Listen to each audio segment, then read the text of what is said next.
K-Pola Production.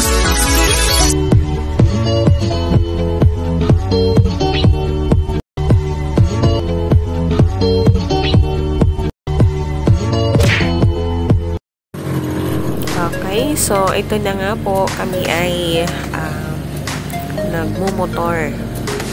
Joyride po kami, papunta kami ng Tagaytay.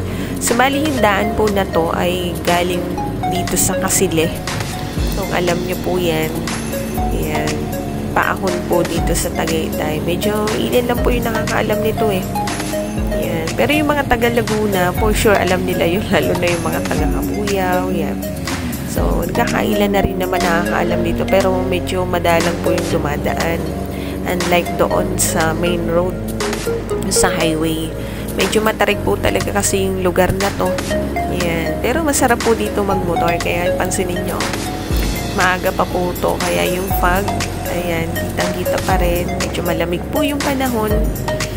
Ayan, paakyat po kami ng Palace in the Sky. So, yung labas po nito ay Palace in the Sky. Bali, pag nakalabas kami dyan sa pinakaahunin na yan, pagkaliwa mo, yun na po yung Palace in the Sky. Medyo pagpababa naman po dito, medyo nakakakaba. Kasi talagang matarik yung daan. Ayan, pero kung nature lover kayo, ayan, mag-i-enjoy kayo sa daan na to.